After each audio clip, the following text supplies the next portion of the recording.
Have you ever wondered why we wait for the best phones to get updated every year? We always insist that Apple will release the iPhone 15 as a watch, and we know that Samsung will announce the Galaxy S24 in February. History guides us, but when did this history begin? I would say Samsung started it, and its aggressive annual pace has finally turned into a problem for the company with the disappointing Galaxy Z Fold 5. Okay, disappointing can be an unfair term. It's actually amazing. If I had been shown the Galaxy Z Fold 5 in 2007, while I was standing in line for the first iPhone, I would have passed out right there. My tiny brain couldn't fathom the folding glass, the huge screens, the block of camera lenses. If you took out the pen and made circles in the air, I would have called you Gandalf and followed you to Mordor. The Samsung foldables are not primarily focused on their camera capabilities. There are a couple of reasons for this. Firstly, there are limitations in terms of available space to accommodate a high-end camera module. Secondly, the price of foldable technology itself is already quite high, and adding a super advanced camera module would further increase the cost. That's not to say that we wouldn't have been happy to see some upgrades for the Z Fold 5's camera. However, it appears to stay the same with 50 megapixels main camera, 10 megapixels 3x zoom camera, and a 12 megapixels ultra-wide camera. For the front, we have a 10 megapixel selfie snapper on the outside shell, and a low-res 4 megapixel selfie camera hidden under the main screen inside. The latter is typically not great for selfies, and it hasn't really evolved much over the past few years. With the Z Fold 4, Samsung tried to improve the density of the pixels that are hiding it under the main screen. But it looks and acts the same on the Z Fold 5. No improvements. It's not great for selfies. It kind of does the job for video calls. There is a Snapdragon 8 Gen 2 made for Galaxy beating inside the Z Fold 5. That's the same processor that powers the Galaxy S23 line.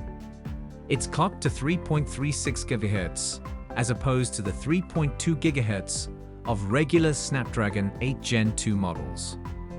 That's not a whole lot of a bump, sure, but the fact that Samsung worked in partnership with Qualcomm to develop the hardware that powers the phones kind of inspires confidence. As for RAM, Z Fold phones rely heavily on their multitasking capabilities with that large display they have. Which is why 12 GB here is a must, and the Z Fold 5 delivers. In every storage tier, we get 12 GB of RAM of the LPDDR5X variety, slightly more energy efficient than LPDDR5.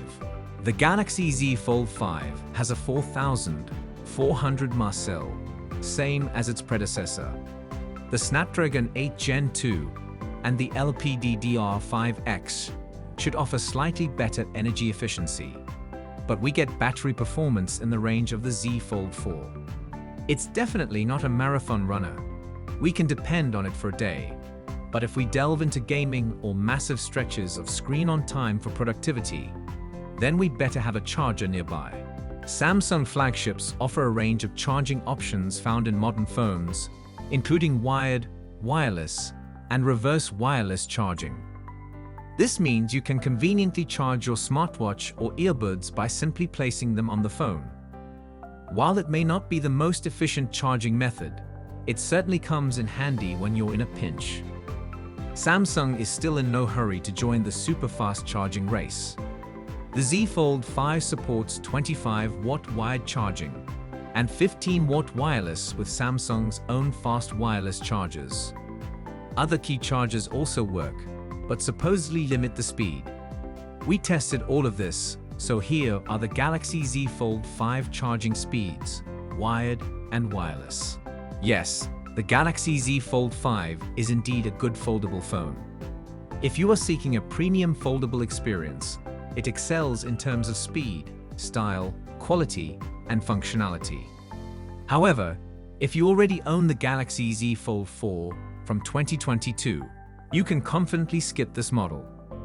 If you are looking for your first foldable phone, this is definitely an option, but we can't fully commit to recommending it due to the external screen. At the office, We are divided in our opinions. Some hate how narrow it is and believe is hindering the overall experience. On the other hand, there are those who have learned to use it or didn't mind it from the beginning. So, to truly evaluate it, you need to experience it firsthand, perhaps by trying it out in a store. Assuming the external display is not an issue for you, and that you don't currently have a deal offer on the older Galaxy Z Fold 4 to take advantage of, yes, the Galaxy Z Fold 5 is excellent. The new S Pen case is also an absolute must-pick-up for those that enjoy writing notes by hand. We would not dabble in drawing with the tablet, since the crease down the middle is still not optimal. So let us hear your thought below, and see you tomorrow. Peace out.